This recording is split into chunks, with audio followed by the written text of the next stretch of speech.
Rebelión en la granja. Capítulo 2.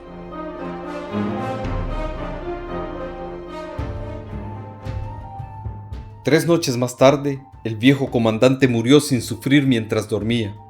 Enterraron su cadáver en un rincón del huerto. Corrían los primeros días de marzo. Durante los 3 meses siguientes hubo mucha actividad secreta. La actitud de los animales más inteligentes de la granja ante la vida había cambiado por completo al oír el discurso del comandante. No sabían cuándo ocurriría la rebelión pronosticada por el comandante. Carecían de motivos para pensar que vivirían para verla, pero comprendían que tenían la obligación de prepararse para ella. La tarea de educar y organizar a los demás recayó por supuesto en los cerdos, en general reconocidos como los animales más inteligentes. Entre los cerdos se destacaban 2 berracos jóvenes llamados Bola de Nieve y Napoleón, que el señor Jones criaba para vender. Napoleón era un berraco de aspecto bastante feroz, el único de raza Berkshire en la granja, parco pero con fama de salirse siempre con la suya. Bola de Nieve era más vivarracho que Napoleón, tenía mayor facilidad de palabra y era más ingenioso, pero no se le atribuía la misma firmeza de carácter. Todos los demás puercos de la granja estaban destinados a la matanza. El más conocido era un cerdito gordo llamado Chillón, de mejillas redondas, ojos expresivos, movimientos ágiles y voz estridente. Un brillante conversador que cuando defendía alguna idea difícil saltaba a un lado y a otro sacudiendo la cola de una manera muy persuasiva. Los demás decían que Chillón era capaz de convertir lo negro en blanco. Entre los 3 habían elaborado todo un sistema de pensamiento basado en las enseñanzas del viejo comandante al que llamaron animalismo. Varias noches a la semana, cuando ya estaba dormido el señor Jones, celebraban reuniones secretas en el establo y exponían los principios del animalismo a los demás. Al principio encontraron mucha estupidez y apatía.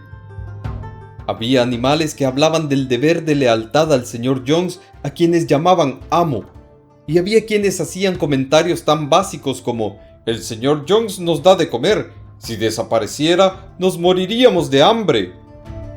Otros hacían preguntas como «¿Por qué debería importarnos lo que suceda cuando ya estamos muertos?» o «Si esa rebelión va a ocurrir de todos modos, ¿qué más da que trabajemos o dejemos de trabajar por ella?». Y los cerdos tenían grandes dificultades para hacerles ver que eso contrariaba el espíritu del animalismo. Las preguntas más estúpidas eran las de Marieta, la yegua blanca. La primera que le hizo a Bola de Nieve fue: ¿seguirá habiendo azúcar después de la rebelión? ¡No!, dijo Bola de Nieve con firmeza. En esta granja no tenemos medios para fabricar azúcar. Además, tú no necesitas azúcar. Tendrás toda la avena y todo el heno que quieras. ¿Y podré seguir usando cintas en la crin?, preguntó Marieta. ¡Camarada!, dijo Bola de Nieve. Esas cintas a las que tanto cariño tienes son el símbolo de la esclavitud. ¿No entiendes que la libertad vale más que esas cintas? Marieta asintió, pero no parecía muy convencida. A los cerdos les costaba aún más contrarrestar las mentiras que hacía circular Moisés, el cuervo amaestrado. Moisés, la mascota especial del señor Jones, era un espía y un chismoso, pero también un conversador inteligente. Aseguraba conocer la existencia de un misterioso país llamado Monte Caramelo, al que iban todos los animales cuando morían. Estaba situado en el cielo, un poco más arriba de las nubes, decía Moisés. En Monte Caramelo era domingo los 7 días de la semana. Abundaba el trébol todo el año y en los setos crecían terrones de azúcar y bizcochos de linaza. Los animales detestaban a Moisés porque contaba mentiras y no trabajaba, pero algunos creían en el Monte Caramelo y los cerdos tenían que discutir a fondo para convencerlos de que tal lugar no existía. Sus discípulos más fieles eran los caballos de tiro, boxeador y trébol. Los 2 tenían grandes dificultades para pensar por sí mismos, pero al haber aceptado a los cerdos como maestros, absorbían todo lo que se les contaba y después lo transmitían a los demás animales mediante sencillos razonamientos. No faltaban nunca a las reuniones secretas en el establo y encabezaban el coro al entonar Bestias de Inglaterra, canción con la que siempre cerraban los encuentros. Al final, lograron hacer la rebelión mucho antes y con mucha mayor facilidad de lo que ninguno esperaba. Unos años antes, el señor Jones, aunque severo como amo, había sido un granjero capaz, pero últimamente iba de mal en peor. Se había desanimado mucho al perder dinero en un pleito y había empezado a beber más de lo conveniente. Se pasaba días enteros sentado en el sillón de la cocina leyendo periódicos, bebiendo y de vez en cuando dando de comer a Moisés cortezas de pan mojado en cerveza. Sus hombres eran perezosos y poco honrados. Los campos estaban llenos de maleza, los techos de los edificios estropeados, los setos descuidados y los animales desnutridos. Llegó junio y el heno estaba casi listo para la siega. La noche de San Juan, que era sábado, el señor Jones fue a Willingdon y se emborrachó tanto en el León Rojo que no regresó hasta el domingo al mediodía. Los hombres habían ordeñado las vacas durante la madrugada y después se habían ido a cazar conejos sin molestarse en alimentar a los animales. Al regresar, el señor Jones se echó a dormir de inmediato en el sofá de la sala y se tapó la cara con el periódico, de modo que por la noche los animales seguían sin comer. Llegó un momento en el que no lo soportaron más. Una de las vacas abrió con un cuerno la puerta del depósito y todos los animales empezaron a comer de los graneros. Fue entonces cuando se despertó el señor Jones. En un instante apareció con sus 4 hombres descargando latigazos en todas direcciones. Eso era más de lo que los hambrientos animales podían soportar. De común acuerdo, aunque no habían planeado nada parecido, se lanzaron hacia sus torturadores. Jones y sus hombres fueron rodeados, empujados y pateados. La situación estaba fuera de control. Nunca habían visto que los animales se comportaran de esa manera, y el repentino levantamiento de criaturas a las que estaban acostumbrados a golpear y maltratar con impunidad les hizo temblar de miedo. Después de unos instantes dejaron de defenderse y salieron corriendo. Un minuto más tarde, los 5 huían en desbandada por una senda de carros que llevaba al camino principal, seguidos de cerca por los jubilosos animales. La señora Jones miró por la ventana del dormitorio, vio lo que pasaba, echó en un morral todo lo que pudo y se escabulló de la granja por otro camino. Moisés saltó de su percha y la siguió aleteando, lanzando ruidosos graznidos. Mientras tanto, los animales habían perseguido a Jones y a sus peones hasta la carretera y cerrado después con estrépito la pesada puerta. Así, casi antes de entender lo que pasaba, se había producido con éxito la rebelión. Jones estaba expulsado y ellos eran ahora los dueños de la granja solariega. Durante los primeros minutos, los animales apenas podían dar crédito a su inmensa suerte. Su primera acción fue galopar todos juntos por los lindes de la granja, como si quisieran asegurarse de que no quedaba ningún ser humano oculto en ella. Después regresaron corriendo a los edificios para borrar los últimos vestigios del odioso reinado de Jones. Echaron abajo la puerta del guadarnés al final de los establos y arrojaron en el pozo los bocados, las argollas, las cadenas de los perros, los crueles cuchillos que el señor Jones usaba para castrar a los cerdos y a los corderos. En la fogata que ardía en el patio para quemar la basura, tiraron las riendas, los cabestros, las anteojeras, los degradantes morrales. Con los látigos hicieron lo mismo. Todos los animales empezaron a saltar de alegría al ver cómo ardían los látigos. Bola de Nieve también lanzó al fuego las cintas con las que solían decorar las crines y las colas de los caballos los días de feria. «¡Las cintas!», dijo, «deben ser consideradas como ropa, que es lo que distingue a los seres humanos. Todos los animales deben andar desnudos». Al oír esto, Boxeador se quitó el pequeño sombrero de paja que llevaba en verano para protegerse las orejas de las moscas y lo arrojó al fuego con todo lo demás. En muy poco tiempo, los animales habían destruido todo lo que les recordaba al señor Jones. Entonces, Napoleón los llevó otra vez al depósito y sirvió a todo el mundo una doble ración de maíz y 2 galletas a cada perro. Después cantaron Bestias de Inglaterra de principio a fin 7 veces seguidas, y a continuación se acomodaron para pasar la noche y durmieron como no habían dormido nunca. Pero como de costumbre, se despertaron al amanecer y al recordar el glorioso acontecimiento del día anterior, corrieron juntos al pastizal.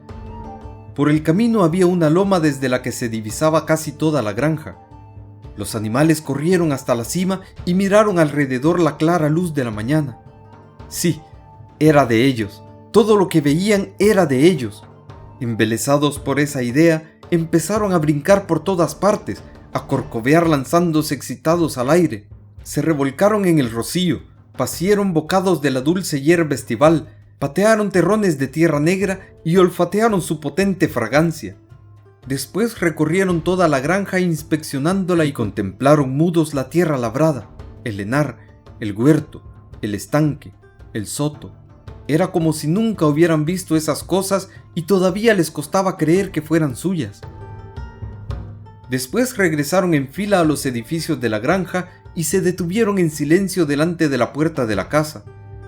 Ese lugar también les pertenecía, pero tenían miedo de entrar. Sin embargo, al cabo de un rato, Bola de Nieve y Napoleón embistieron la puerta con el lomo y la abrieron, y los animales entraron en fila india, avanzando con sumo cuidado por temor a desordenar algo. Caminaron de puntillas de una habitación a otra, temiendo levantar la voz por encima de un susurro y mirando con una especie de asombro el increíble lujo, las camas con colchones de plumas, los espejos, el sofá de crin, la alfombra de Bruselas, la litografía de la reina Victoria sobre la repisa de la chimenea del salón.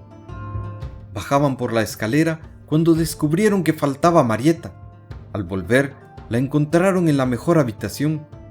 Había sacado un trozo de cinta azul del tocador de la señora Jones y la sostenía contra el hombro admirándose en el espejo de una manera muy tonta. Los demás le hicieron duros reproches antes de salir. Descolgaron unos jamones que habían en la cocina y los sacaron para enterrarlos, y Boxeador rompió de una cosa el barril de cerveza de la trascocina. Fuera de eso, todo en la casa quedó intacto. En el acto, por unanimidad, aprobaron una resolución para que la granja fuera preservada como museo. Todos estuvieron de acuerdo en que ningún animal debía vivir allí. A continuación desayunaron, y después Bola de Nieve y Napoleón volvieron a reunirlos. «¡Camaradas!», dijo Bola de Nieve. «Son las 6:30 y tenemos un largo día por delante. Hoy empezamos a recoger el heno, pero antes tenemos que atender otro asunto». Los cerdos revelaron entonces que durante los últimos 3 meses habían aprendido a leer y a escribir con la ayuda de un viejo manual de ortografía usado por los hijos del señor Jones que habían encontrado en la basura. Napoleón mandó a buscar latas de pintura blanca y negra y los condujo hasta la pesada puerta que daba a la carretera. Bola de Nieve, que era quien mejor escribía, apretó un pincel entre los 2 nudillos de la pata, tachó Granja Solariega en el barrote superior de la puerta y en su lugar pintó Granja Animal. Ese sería a partir de entonces el nombre de la granja. A continuación, volvieron a los edificios donde Bola de Nieve y Napoleón pidieron una escalera que hicieron apoyar en la pared trasera del enorme establo. Explicaron que por obra de sus estudios de los últimos 3 meses, los cerdos habían logrado reducir los principios del animalismo a 7 mandamientos. Estos 7 mandamientos serían ahora grabados en la pared. Formarían una ley inalterable que todos los animales de la granja deberían obedecer para siempre. Con cierta dificultad, no es fácil para un cerdo mantener el equilibrio sobre una escalera, Bola de Nieve subió y se puso a trabajar, ayudado por Chillón, que pocos peldaños por debajo sostenía la lata de pintura. Los mandamientos quedaron escritos en la pared alquitranada en grandes letras blancas que se podían leer desde 30 metros de distancia. Decían esto: los 7 mandamientos. 1. Todo lo que camina sobre 2 patas es un enemigo. 2. Todo lo que camina sobre 4 patas o tiene alas es un amigo. 3. Ningún animal llevará ropa. 4. Ningún animal dormirá en una cama. 5. Ningún animal beberá alcohol. 6. Ningún animal matará a otro animal. 7. Todos los animales son iguales.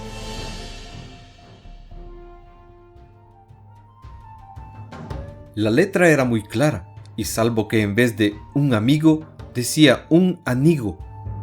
Y una de las S estaba al revés. La ortografía era correcta en todo el texto. Bola de Nieve lo leyó en voz alta a los demás. Todos los animales asintieron con la cabeza, dando su completa conformidad. Y los más listos empezaron de inmediato a aprender los mandamientos de memoria. ¡Ahora, camaradas!, gritó Bola de Nieve arrojando el pincel. ¡Alenar! Que sea para nosotros una cuestión de honor recoger la cosecha en menos tiempo del que tardaban Jones y sus peones. Pero en ese momento las 3 vacas, que desde hacía un rato parecían inquietas, se pusieron a mugir ruidosamente. Hacía 24 horas que no las ordeñaban y sus ubres estaban a punto de reventar. Después de pensar un poco, los cerdos mandaron a buscar cubos y ordeñaron a las vacas con bastante éxito, porque sus pezuñas estaban bastante bien adaptadas para esa tarea. Pronto hubo 5 cubos de espumosa y cremosa leche que muchos de los animales miraban con considerable interés. ¿Qué va a pasar con esa leche?, dijo alguien. Jones solía echar un poco en nuestro puré, dijo una gallina. ¿Qué importa la leche, camaradas?, exclamó Napoleón, colocándose delante de los cubos. Ya nos ocuparemos de eso. Más importante es la cosecha. El camarada Bola de Nieve encabezará la marcha. Yo lo seguiré en unos minutos. ¡Adelante, camaradas! ¡El heno nos espera! Los animales marcharon en tropel hacia el henar para empezar la siega, y cuando regresaron por la tarde, notaron que la leche había desaparecido.